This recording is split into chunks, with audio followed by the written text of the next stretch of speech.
예, 보이면 찬송하고 필요하면 기도하라라는 제목으로 하나님 말씀 증거하도록 하겠습니다. 에베소서 1장입니다. 조금 전에 말씀드렸지만 세 부분 나눕니다. 첫 번째 인사말인데 나는 누구인가? 이게 되게 중요한 거죠. 아이덴티티. 나는 누구냐? 나는 사도다. 그러니까 보내심을 입었다. 그러니까 사명이죠. 사명 알아야 된다는 것입니다. 그리고 신앙생활이라는 것은 두 가지죠. 하나님께서 하신 일들 그걸 찬송하는 거예요. 그래서 찬송이 굉장히 중요한 겁니다. 찬송은 대상이 하나님이에요. 삼위일체 하나님, 성부 하나님, 성자 예수님, 성령 하나님을 찬송하는 거. 하나님이 하신 일들에 더 찬송하고, 뭐 감사할 일이 보이면 그냥 찬송하는 거예요. 찬송하는 거. 그리고 우리가 필요가 있지 않습니까? 필요한 모든 것들에 대해서 아버지께 기도하는 것. 그러니까 찬송과 기도가 신앙의 두 바퀴다 이렇게 말할 수 있다라는 것입니다. 우리 차례도 살피겠습니다. 먼저 나는 누구인가? 인사말부터 1절, 2절 살피도록 하겠습니다. 나는 누구냐? 이게 되게 중요한 거죠. 나는 사도다 그랬죠. 사도가 뭡니까? 보내심을 입은 사람이다. 그런 거죠. 하나님의 뜻으로 말미암아 예수 그리스도의 사도다. 그러니까 예수님께로부터 보냄받았다 그런 거죠. 세상에 보냄받았다. 그러니까 나는 목적을 위해서 존재하는 사람이다. 이걸 아는 거죠. 목사 같으면 좀 쉽겠죠. 왜냐하면 말씀 증거하러 부르심을 입었다. 이거 명확하니까요, 그죠? 이게 또 2차적인 또 헌신을 하는 거니까. 근데 성도들도 마찬가지죠. 내가 이 땅에 있을 때 하나님의 복음을 위해서 부르심을 입었고 직장 현장에서 하나님의 말씀을 증거하는 소금과 빛으로 살아간다. 이게 사명이라고요. 사명을 알아야 흔들리지 않는 거죠. 사명이라는 게 뭐죠? 나다이 버 크라이스트. 나로 머무르지 않는 거죠. 세상에서 제일 작은 사람이 나를 위해 사는 사람이죠. 나를 위해 사는 사람은 관성이 안 생기잖아요. 그러니까 오로지 나 그렇게 쪼그라들게 돼 있죠. 근데 지옥이 뭐라 그랬어요? 한순간도 나로부터 벗어나지 못하는 게 지옥이라고. 그러니까 자기에게 매여 있는 사람은 지옥 같은 인생을 사는 거죠. 그런데 사명이란 건 뭡니까? 내 뜻이 아니라 하나님의 뜻으로 말미암아 공의죠. 하나님의 공의. 그 나라와 그의 의. 그러니까 바깥에 있잖아요. 그걸 향해서 돌진해 나가죠. 표대를 향하여 빌립보서 같으면. 그러니까 이 모멘텀이 생기잖아요. 이 관성이 생기잖아요. 그러니까 힘 있는 것이고 하나님의 뜻이 무엇입니까? 주변에 있는 사람들을 살리는 거죠. 세상의 빛, 세상의 소금이 되는 거. 그러니까 무조건 흐름이 있고 관성이 있게 돼 있다는 것입니다. 그러므로 사명이 있는 사람들은요, 이게 힘차게 돼 있어요. 싱싱하게 돼 있고, 그리고 뭔가 이렇게 움직임이 있게 돼 있고. 근데 자기만을 위해서 사는 사람들은 그 자리에 서 있는 것이 될 수밖에 없겠죠. 그런 의미에서 한번 보십시오. 미켈란젤로. 원래 미켈란젤로가 뭐 하는 사람이냐? 조각가였거든요. 근데 뭐 교황에 와가지고 뭐 시스틴 성당 저거 누가 그리나. 근데 아무리 봐도 뭐 사람이 마땅치 않은 거예요. 그래서 네가 해 그랬더니 미켈란젤로가 이렇게 벽화 그려본 적이 없는 사람이에요. 근데 워낙 그 미술의 천재니까 그죠? 이게 조각만 하던 사람이 그래 해보죠 하고 그거 하고 죽었잖아요. 사명이라는 게 그거예요. 내가 이거 위해서 부르심이 입었다 그런 거죠. 존 칼빈도 마찬가지죠. 그 기독교 강요 굉장히 조직적이고 신앙에 대한 것들이 아마 한국에 2권으로 나온 거 3권, 말씀산 3권으로 나왔을 거예요. 그죠? 엄청난 분량이거든요. 근데 그거 다 쓰고 죽잖아요, 결국은. 체계를 세우고 죽잖아요. 왜 그래요? 사명자이기 때문에. 내가 무엇을 위해서 부르심을 입었는지 명확히 알아야 되는 거죠. 그러니까 나의 목적은 하나님 안에서만 발견할 수 있는 것이라는 겁니다. 그러니까 그거를 얘기하고 있죠. 초점이 잃은 것만큼 무서운 게 없는 거죠. 초점이 잃은 거. 그러면 다 잃어버리게 된다. 뭐 그런 겁니다. 옛날에 그 들었던 얘기였는데 이렇게 뭐 사자나 호랑 이런 거 있잖아요. 가끔가다 서커스단에서 이렇게 뭐 훈련시키는 애들 이렇게 뭐 놀고 뭐 불 있는데 막 뛰고 막 그러지 않습니까? 그 어떻게 조련시키냐 그랬더니 조련할 때 방법이 그러더라고. 그 호랑이가 사자보다 더 무섭대요. 이렇게 거친 성격인데 호랑이를 약화시키는 방법이 뭐냐면 너무 간단하더라고. 의자 있죠, 의자 들고 눈앞에 왔다 갔다 하면 된대. 처음부터 왔다 갔다. 그러면은 호랑이가 집중하는 존재 아닙니까? 호랑이 눈 얼마나 무서워요. 하나만 딱 째려보잖아요, 그죠? 근데 다리가 4개잖아. 그러니까 호랑이가 뭘 쳐다봐야 될지 모른대요. 그래서 눈이 흐리멍텅해져가지고 의욕을 잃고 그다음부터 말 듣기 시작한대요. 믿어야 되는지 해보지 마세요. 그러다 죽을 수 있어요. 근데 하여튼 그런 얘기를 다 들었거든요. 호랑이 조련하는 거 그 의자 갖고 한다고. 그게 무슨 얘기예요? 초점이 잃어버리면 초점이 4개가 돼버리면은 사람이 무기력해진대요. 맹수도. 그러니까 우리도 마찬가지죠. 이 땅을 살아가면서 너무 쳐다볼 게 많은 거야. 뭐 이것 기운 저것 기운 양다리. 그러면은 우리도 힘을 잃어버리겠죠. 기백을 잃어버리겠죠. 근데 사명이란 게 뭡니까? 목적. 나 이거 위해서 왔다는 거 아니에요. 하나님의 뜻으로 말미암아 예수 그리스도의 사도라고. 사도가 뭐예요? 복음을 위해서 보내심 받았다 그런 뜻 아니에요?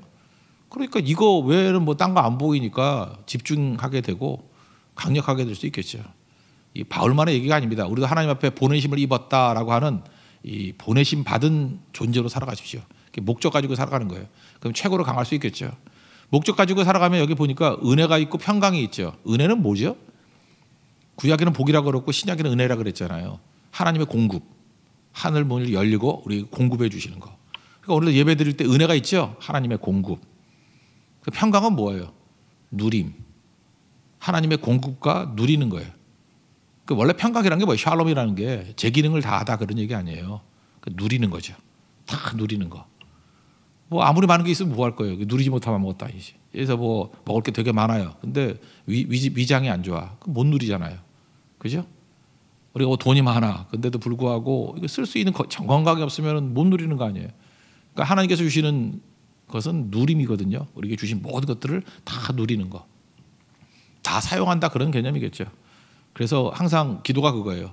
하나님께 보내심을 입은 백성들에게는 하나님께서 공급해 주시고 그죠? 능력도 공급해 주시고 또 누리게 해 주신다. 오늘도 이 밤에 하나님이 주시는 공급이 있고 누림이 있는 축복이 임하기를 기원합니다.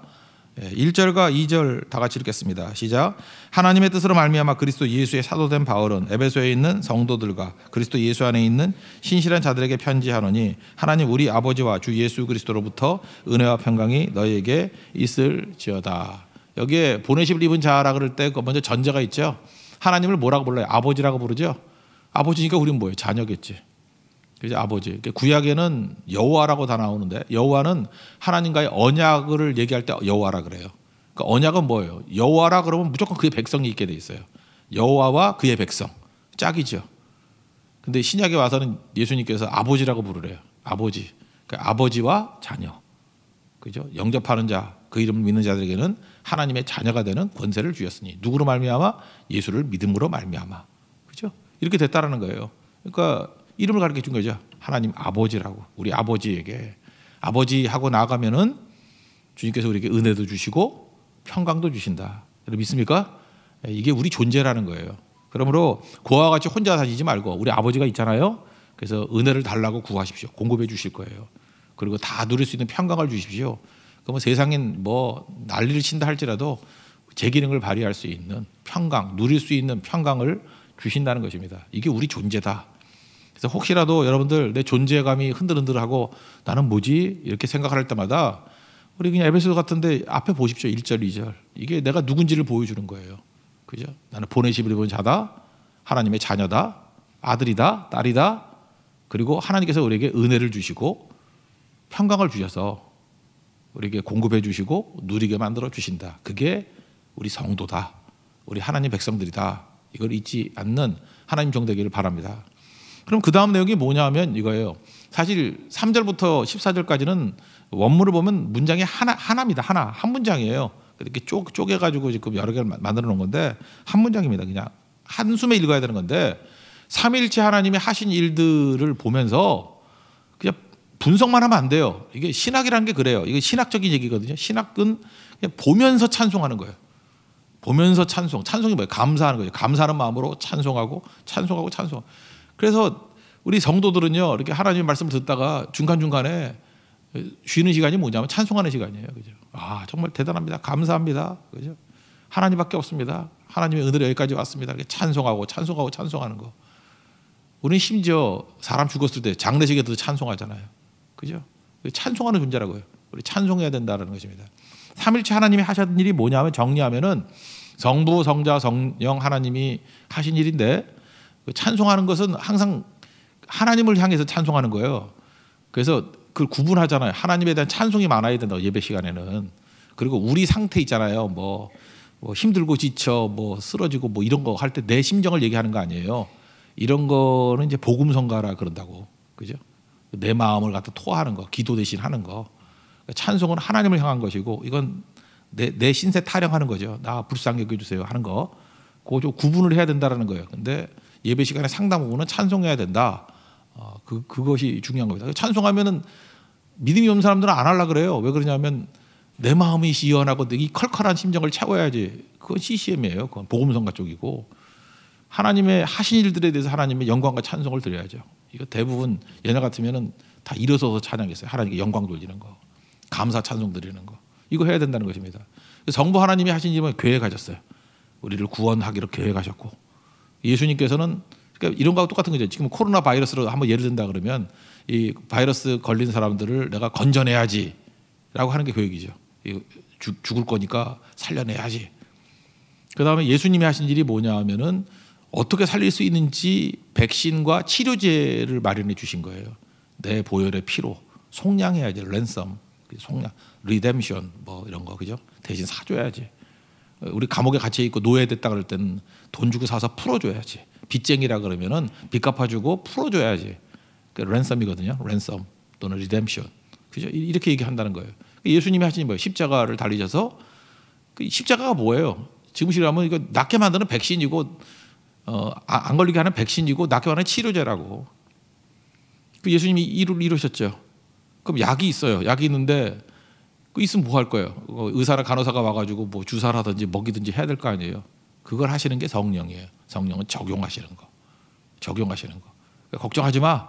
우리가 안 먹으려고 그러면 어떡하죠? 와가지고 입 벌려가지고 막 쳐넣는 거예요. 성령이 하시는 일이에요. 그걸 뭐라 그러죠? 동행하신다, 보호하신다. 여기 성경에는 인치셨다 그래요. 사인했다는 뜻이거든요. sealed, 이렇게 꽝꽝 도장 찍잖아요. 인치셨다. 성령이 우리의 구원을 확실하게 보증하시네요. 인치셨다. 그 보증이라고 되어 있는데 그건 보증금이라는 뜻이에요. 보증금.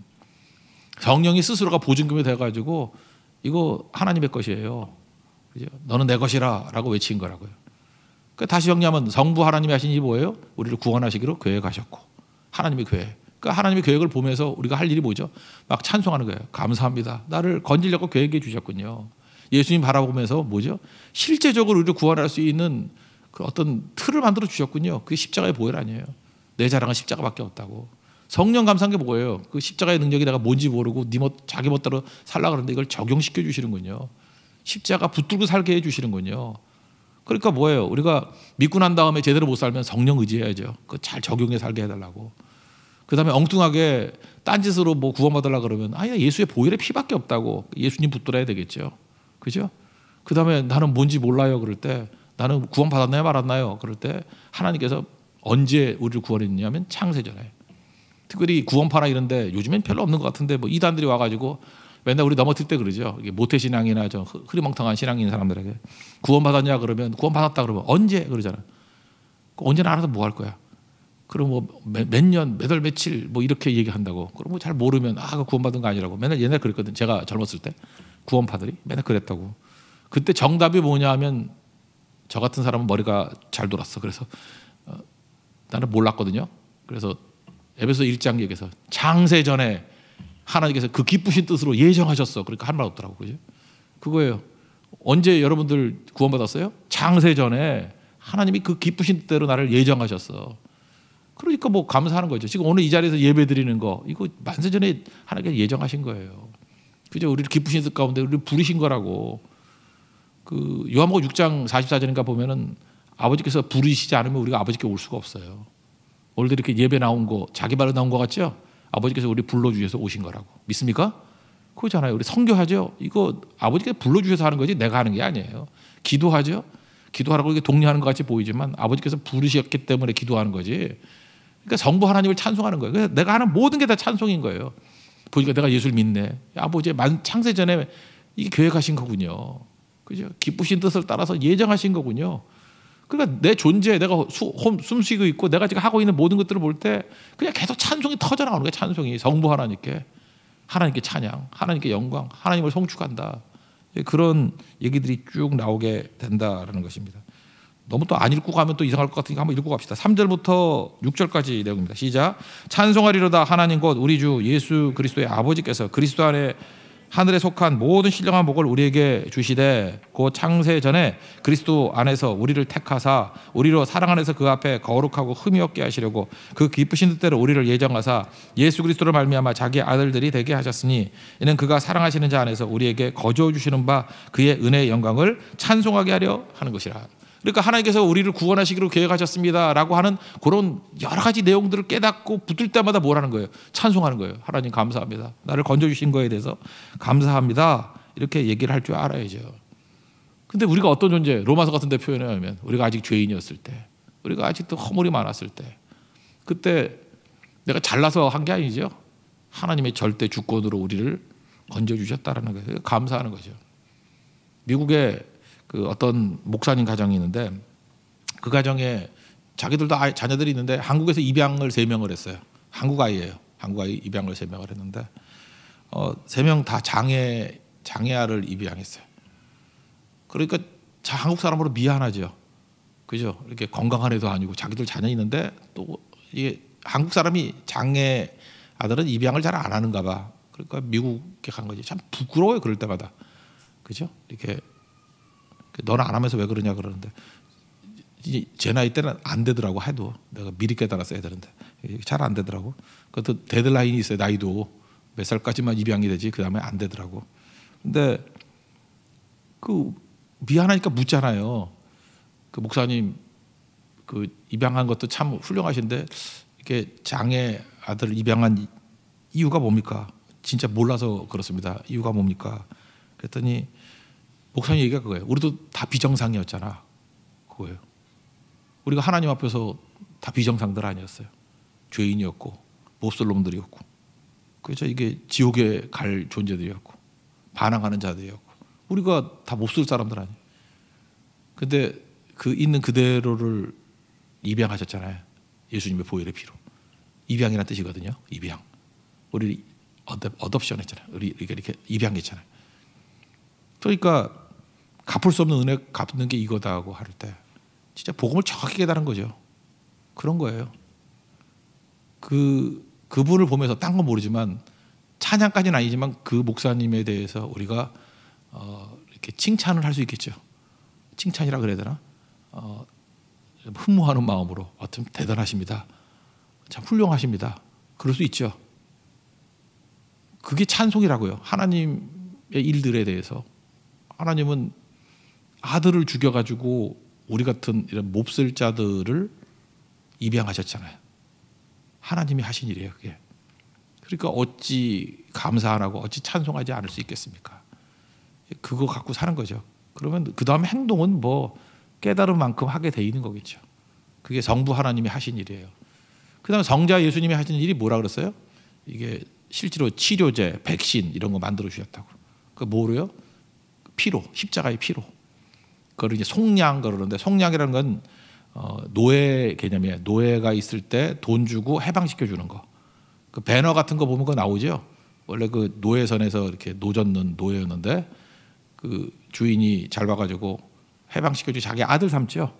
그 딱 보면 그거 예수님을 통해서 우리를 자녀 삼는 거하고 똑같은 개념이죠. 그럴 때 개념이 뭐예요? 그 리뎀션이라고 하죠. 구속이라고. 그 다음에 여기서 나오는 건 속량, 랜섬 대신 갚아주는 거. 그 예수님의 은혜가 대단한 거죠. 예수님 없었으면 우리는 노예였어요. 예수님 없었으면 우리는 빚쟁이였다고. 우리는 벗어날 길이 없어요. 예수님 때문이죠. 예수님 때문에. 예수님 없으면 아무것도 일어나지 않아요. 그러니까 우리의 자랑은 뭐죠? 예수님. 우리가 무슨 짓을 해도 구원받을 길 없어요. 예수님이 우리를 구속해 주시고 건져주셨다고. 그러니까 우리는 맨날 부르는 노래가 뭐예요? 십자가를 자랑하고 십자가 붙들고 그 피로 그 피가 나를 구원했네. 그 피가 나를 구원했네. 그 얘기하는 거 아니에요. 내 자랑은 십자가로다. 그게 예수님이 하신 일이라는 것입니다. 우리 7절만 읽겠습니다. 시작. 우리는 그리스도 안에서 그의 은혜의 풍성함을 따라 그의 피로 말미암아 속량 곧 죄사함을 받았느니라. 나 속죄함을 받은 다음에 한없는 기쁨을 가지고 살아간다. 우리 찬송하고 있지 않습니까? 그게 예수님이 하신 일이에요. 이거 보고 맨날 뭐 해야 돼? 우리가 찬송하고 또 찬송해야 된다. 또 하나는 이제 성령께서 하신 일인데 성령은 적용하신 거라 그랬잖아요. 적용. 인치셨다는 게 실드니까 이거 뭐 도장 찍었다. 넌 내 것이라. 이사야 40장에 나오잖아요. 너는 내 것이라. 그죠?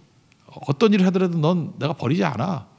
그게 실드. 이렇게 도장 찍은 거고. 하나님의 것이에요. 우리는. 하나님의 도장이 있어요. 우리에게. 그리고 또 하나가 보증이라는 게 뭐죠? 이게 보증금이라고 그러잖아요. 보증금.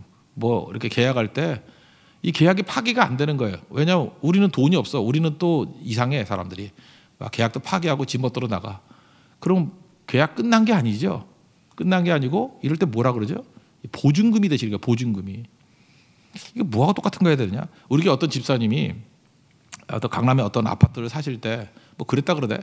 나 들은 얘기인데 우리 진채영 집사님이 소개했다 그러나? 뭐 선교를 갔는데 뭐 좋은 집이 나왔대요. 몇 년 된 얘기예요. 근데 돈이 없어가지고 그 뭐 10m 가는 거 갖다 500만 원 걸고 보증금 넣고 계약이 됐대. 원래 그럼 그렇게 안 되는 건데, 그죠? 꽤 많이 내야 되는 거 아니에요? 그래서 지금 뭐 몇백 올랐다 뭐 그런 소리 하더라고. 돈 벌었다는 얘기가 아니라 그 계약이 유지가 되기 위해서 된 게 뭐예요? 본인이 없는데 단돈 500만 원 갖고도 그 계약이 유지가 되게 만드는 거. 그러니까 그것 때문에 계약이 된 거죠. 500만 원 때문에. 그게 바로 뭐예요? 보증금이라고. 보증금. 우리가 하나님 앞에서 내가 뭐 헌신한 거 드릴 게 아무것도 없어. 우리는 제로예요. 어떤 때는 다 무너진 인생이라고. 그래서 친히 성령께서 보증금이 되어 주신다. 우리의 보증금이 되어 주셔서 얘네가 건져낼 거예요. 보증금 되어 주시고 건져내도록 주께서 우리를 이끌어 가셔요. 성령께서. 그러니까 그런 성령을 어떻게 찬송하지 않을 수 있겠어요. 그죠? 성령께서 너는 내 것이다 인쳐 주시고 보증금 되어 주시고. 우리 보증금 잘 안 쓰잖아요. 근데 우리는 보증금 쓰면 안 돼요. 우리는 능력이 안 되는데 성령이 우리를 보증금 써 주죠. 너 능력 있게 사용할 거야. 내가 너 건져낼 거야. 성령이 보증되어 주신다고. 그러니까 우리 기도하라고요. 하나님 감사합니다. 성령이 보증되어 주신 거 감사합니다. 이걸 성도의 견인이라 그래요. 견인. 한번 택함 받은 백성은 결코 넘어지지 않는다. 왜요? 성령께서 견인해 가시기 때문에. 보증금 되시는 거잖아요. 그 얘기를 하는 거예요. 그거 볼 때마다 뭘 해야 되죠? 찬송하는 거죠. 한번 생각해 보세요. 지금 간단히만 설명해도 이 정도인데 성부 하나님에 대한 찬송 뭐 1시간 뭐 금방 가지 않겠어요? 그거 성자 예수님 보혈의 피 그러면 이건 뭐 내가 볼 때 2시간도 모자라. 그죠? 한 가지 생각할 때마다. 그리고 성령께서 하시는 일이 뭐예요? 어쩜 이렇게 나를 갖다 인도해 주시고 보증해 주시고 보호해 주시고 이끌어 주셨는지.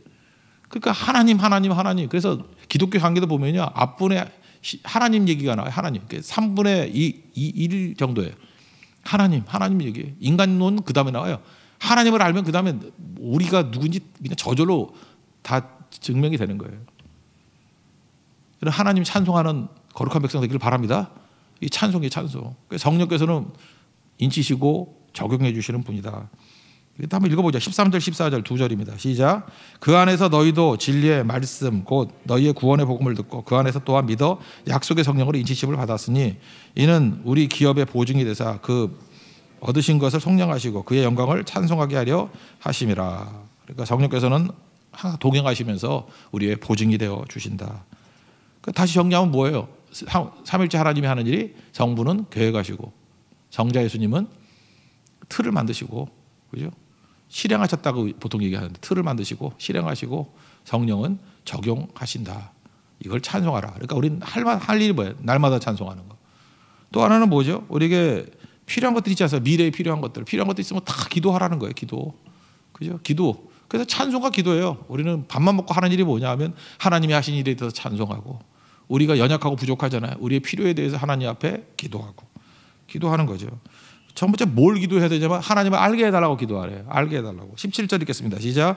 우리 주 예수 그리스도의 하나님 영광의 아버지께서 지혜와 계시의 영을 너에게 주사 하나님을 알게 하시고. 우리 믿음 얘기를 했죠. 믿음이 뭐예요? 처음에 예수님이 나의 죄를 위해서 죽으시고 예수님의 십자가만이 나를 구원할 수 있습니다 라고 하는 것을 인정하고 동의하는 거. 우리 인정하고 동의하는 거 다 하잖아요. 그래서 뭐 할머니 할아버지도 돌아가시기 전에 오영리 증거하고 난 다음에 이거 믿으십니까? 아멘. 그러면 동의하는 거잖아요. 그죠?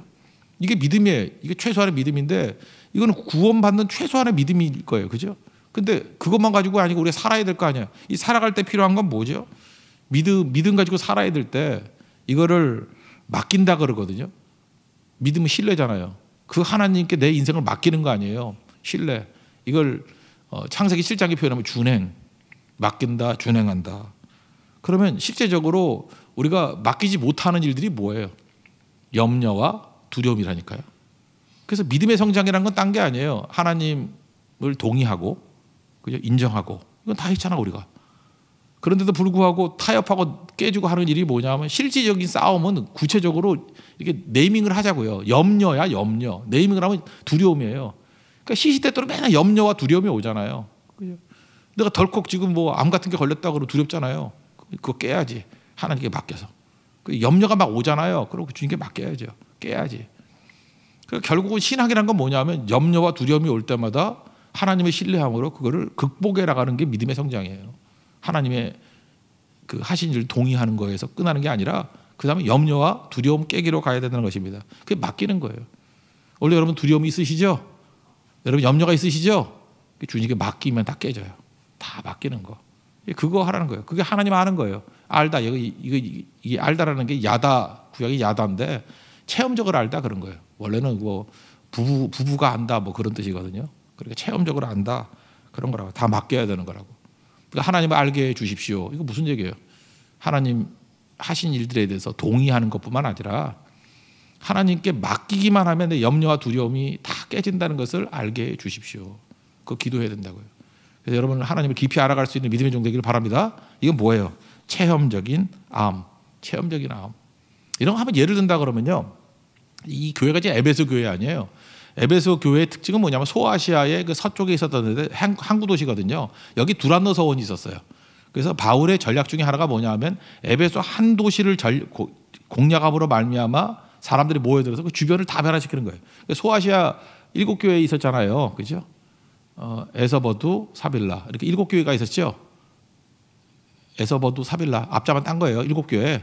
에서버두, 사빌라 7교회가 있는데 이게 에베소에서 다 공부한 사람들, 신앙 교육 받은 사람이 흩어져 가지고 교회를 세웠던 것 같아요.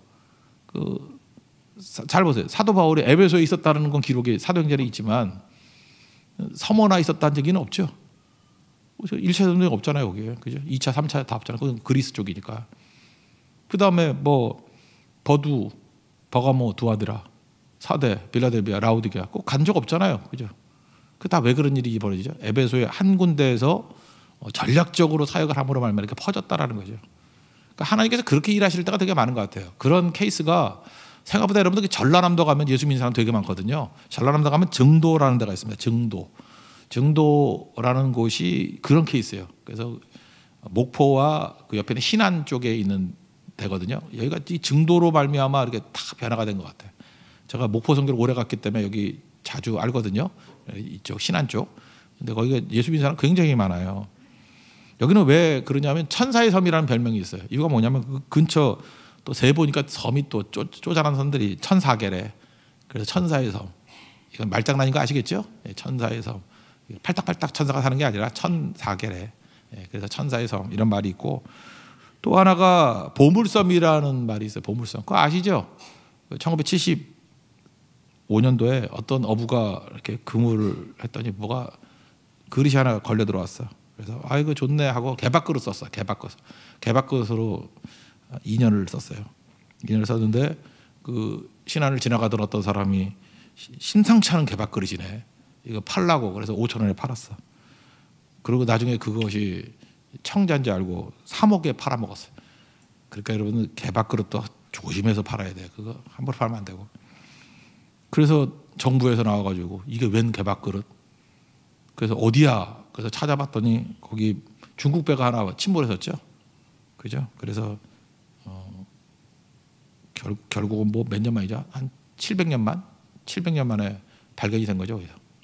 고려시대때니까 발견이 돼가지고 23,000개가 나왔죠. 보물섬. 그렇지만 여기는 또 하나의 별명이 있죠. 천국의 섬이라고. 여기가 복음 화율이 90%예요. 섬에서 여기서 담배 못 펴요. 들어가면 담배 파는 데도 없고 피면은 나가라 그래요. 그 정도의 섬이에요. 천국의 섬 이렇게 얘기를 합니다. 이분은 문중경 전도사님 들어봤죠? 한 여자분인데 이분이 내가 사진을 보니까 죄송한 얘기지만 이제 돌아가셨으니까 함부로 얘기할게요. 예쁘진 않아요. 근데 결혼 첫날 밤 소박을 맞았어. 근데 결혼했는데 그 남자가 나쁜 놈이야. 이미 애인이 있는 거예요. 사는 여자가 있는데 결혼한 거예요. 속아서 그러는 거죠. 그리고 뭐 첫날 밤에 소박 맞아가지고. 그러니까 뭐 이분은 또 강인한 거예요. 그래, 내가 남편한테 버림받으면 나에게 또 다른 신랑이 있지. 신랑 대신 예수께서 하면서 예수님을 신랑 삼아서 복음 증거하겠다. 그래서 이분이 사도 바울을 롤 모델로 삼은 거예요. 사도 바울은 이렇게 1차 전도에 2차 전도에 했구나. 나도 이런 식으로 걸어 다녀야지 하면서 고무신 보통 1년에 하나 정도 달아 없어지는데 이분은 1년에 9컬레씩 달아 없어질 정도로 섬들 돌아다녀서 122개의 섬을 복음화시켰어요. 교회 100군데 세우고. 그래서 CCC 김중구 목사님 이 제자예요. 문중경 전사님 제자. 그다음에 그 치유사역하는 정태기 목사님, 뭐 그다음에 성결교회 이만신 목사님이라고 또 있거든. 뭐 그런 분들. 또 신학자 가운데는 신복균 박사님, 뭐 지금 다 연세대 여러분 젊은 사람 잘 모를 거예요. 옛날 분들인데 이런 어마어마한 일들이 막 벌어지게 된 거예요. 지금도 신앙 가면은 예수 믿는 사람 되게 많거든요. 왜 이런 일이 벌어졌죠? 이분이 체험을 하는 거예요. 자기 인생에서 이런 고난이 어디 있어요? 고난이 뭐라 그랬어요? 한계상이라고 했잖아요. 한계상에서 초월을 발견한 거예요. 하나님을 발견한 거예요. 이게 참 죄송한 얘기인데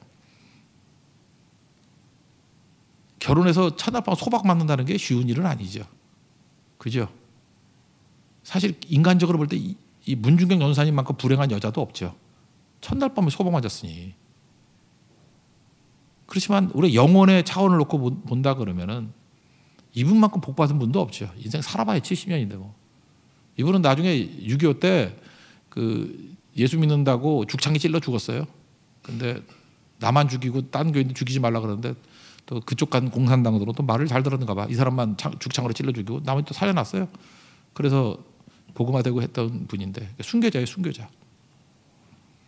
영광스럽죠. 그리고 122개 교회를 세우고 지금도 목포, 신안 이쪽에 뭐 뿌리가 되는 에베소 교회를 세우는 거예요. 에베소 교회를 바울의 롤 모델로. 그렇다 그러면 이게 바로 뭐예요? 염려, 두려움을 하나님께 맡김으로 말하면 깨버리는 케이스죠. 이걸 하나님을 알게 하시고 하나님을 알게 하시고 어떤 그 여자 목사님인데 그 비디오에 있더라. 미국이에요. 미국에 있는 한인 목사님. 자기가 애 낳고 자기 애를 자기가 또 이렇게 유아세를 주대. 근데 기도 제목이 뭐냐면 인생 사는 게 험난합니다. 뭐 그런 거예요. 그죠? 험난한데 그 다음 얘기가 너무 감동적인 거야. 죽을 일이 오면 죽을 수 있는 아이가 되게 해주세요. 그렇게 기도하더라고. 자기 애인데. 근데 되게 감동이 있었어요. 그죠? 우리가 뭐 평탄한 길 그런 게 아니라 이 아이를 잘 키워주셔서 꼭 주를 위해서 죽어야 될 때가 오면은 피하지 않고 죽을 수 있는 애가 되게 해달라고. 실제로 뭐 되는지 안 되는지 모르지만 참 중요한 거 아니겠어요? 그게 뭐예요? 염려와 두려움이 있을 때 하나님을 알게 하시고. 여러분 기도하십시오. 하나님을 깊이 알게 해주세요. 언제 알 수 있어요? 하나님 동의하는 거는 그냥 당장은 하잖아요. 그래. 아멘하고 뭐 예수님이 오영리 뭐 이런 거 고백하는 건 당장 하잖아요. 근데 실질적인 두려움과 염려를 깨버리는 것을 통해서 하나님의 임재를 알게 해 주십시오. 그게 주님 아는 거예요. 저는 우리 교회 모든 성도들도 하나님을 깊이 아는 하나님 백성 되기를 축원합니다. 여러분 고난 때문에 어려움 때문에 주님 더 깊이 알고 훨씬 더 깊이 있는 영성의 세계로 들어가고 하나님의 능력을 받는 우리 하나님 종 되기를 축원합니다.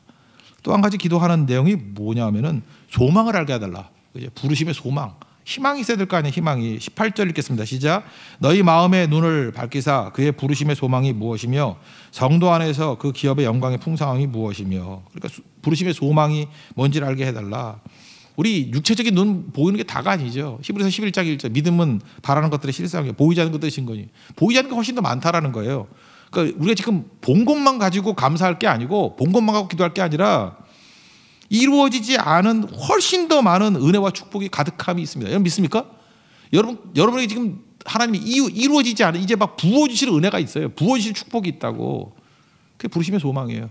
부르신 자들에게 막 부어주시는 이게 물질적인 뿐만 아니라 영적으로도 부어줄 게 어마어마한 게 있다고. 뭐 이런 거죠. 뭐 아브라함 같으면은 하늘의 별과 같이 하겠다. 뭐 모래같이 해주겠다. 뭐 티끌보다 더 많아지겠다. 그게 자녀 아니었어요? 여러분에게도 그렇게 해주신다. 근데 지금 당장 잉태가 안 되는 거야. 100세가 됐는데 애도 없고. 우리도 그럴 수 있죠. 근데 하나님 약속하시면 되지요. 어떻게든 된다고. 그게 부르심의 소망이에요. 하나님 약속은 너무너무 큰데 내 현실은 이게 쪼그라들고 있는 거예요. 근데 그래도 하나님이 된다 그러면 되는 거죠. 되죠. 우리 교회도 그런 가정이 얼마나 많아. 뭐 자녀 없다고 그러다가 하나님께서 태물을 또 열어주셔서 그 다음에 부어주시고 뭐 하나로 끝나는 게 아니라 너무 많이 나가지고 뭐 애 봐줄 사람이 없게 되는. 뭐 멀리도 아니고 민 목사님 그러잖아요. 지금 벌써 3번째잖아요. 그죠? 애 없다고 난리치더니만. 그죠? 하나님께서 그렇게 해주시잖아요. 결혼 문제도 마찬가지죠. 결혼이 막히고 뭐 포기했다며? 포기는 뭐 배추 될 때나 돼. 뭘 포기해? 포기해. 하나님 길 열어주시면 또 어떻게 될지 모르죠. 내가 아주 신기해서 물어봤어요. 아까 어떤 권사님한테 여자가 도대체 몇 살까지 애를 낳을 수 있어요? 그랬더니 50살까지 낳을 수 있대. 55세는 그랬더니 안 된대. 뭘 안 돼? 내가 생각해봐서 하나님은 하셔요. 그죠? 안 하시겠지만 하여튼 간에 그러니까 뭐 안 될 게 뭐가 있어. 내가 보니까 내가 물어봤다니까. 요즘에 뭐 보면 주변에 봤대. 50세도 낳는 거. 그러니까 하나님께서 태문을 여시면 뭐 안 되는 게 없겠죠. 결혼, 뭐 취업도 마찬가지고. 잊지 말라고요. 아직도 이루어지지 않은 더 많은 축복과 은혜가 있다. 그걸 놓고 기도하십시오. 부르심의 소망. 우리 부르셨죠? 그러면 소망을 알게 해 주십시오. 교회도 마찬가지예요. 우리 교회도 이걸로 끝나는 게 아니에요. 하나님께 또 부르심의 소망이 있겠죠? 어떤 사역을 하시겠습니까? 기도하는 무리에게 하나님이 깨닫게 해주셔요. 부르심의 소망을. 그래서 기도하는 백성들에게만 소망이 있습니다. 이런 그 소망을 붙들고 그래서 우리 교회의 자산으로 공공자산으로 만들 수 있는 우리 하나님의 거룩한 종 되기를 바랍니다. 그 다음 또 하나 뭘 기도하라고요? 능력 놓고 기도해. 힘달라고 크신 능력을 알게 해달라. 그거 기도해달라는 거예요. 그 능력을 달라고. 크신 능력. 19절 읽겠습니다. 시작. 그의 힘의 위력으로 역사하심을 따라 믿는 우리에게 베푸신 능력의 지극히 크심이 어떤 것을 너희로 알게 하시기를 구하노라. 그 능력 주실 거예요. 능력. 여러분 왜 능력이 필요하죠? 현장과 긴밀한 관계가 있기 때문에 그래요. 현장에 나가면 능력 없이는 안 돼요. 그러니까 뭐 이렇게 앉아가지고 뭐 혼자 교회에서만 이렇게 엎드려 있으면 능력이 많이 안 임할 건데 현장에 나가면 능력이 꼭 필요해. 능력이. 직장이나 뭐 선교지나 뭐 하여튼 진짜 현장에 나가 싸울 때는 능력이 필요하다고요. 자기 능력으로는 못 이겨요. 예수 능력으로 이기는 거죠. 그래서 뭐라고 얘기를 해요? 능력 주시기를 원합니다. 여기서 두나미 써놨잖아요. 사도행전 1장 8절. 성령이 너에게 임하시면 권능을 받고. 권능이 두나미스거든. 여기서 BTS가 맨날 부르는 다이너마이트 아니에요. 다이너마이트. 그 노래 부를 때마다 내용은 무슨 뭐 연애하는 것 같은데 뭐 하여튼 그거보다는 하나님의 다이너마이트가 터졌으면 좋겠어요. 다이너마이트. 팡팡팡 터지는 거죠. 내가 밤새운다고 되지 않는 문제가 하나님의 권능이 임하면 됩니다. 여러분 믿습니까? 그게 필요한 거죠. 무슨 일 하든 능력을 이래요. 능력으로. 지금 제가 볼 때 그래. 뭐 이게 우리 진장들도 그렇고 뭐 우리 전도사님들도 그렇고 저도 그렇고 뭐 우리 찬양도 그렇고 무슨 일을 하든지 간에 지금 우리 선교 놓고 지금 아침마다 또 기도하잖아요. 기도하는데 이거 뭐 이렇게 성실하게 하는 것도 중요하지만 필요한 게 주의 능력이 필요하잖아요. 주의 능력이 빵 하고 터지는 그런 주의 능력. 그거 놓고 기도해야 된다는 거예요. 기도. 주님의 능력이 임하면요 이게 열려요. 이렇게 찬양할 때도 찬양이 막 열려.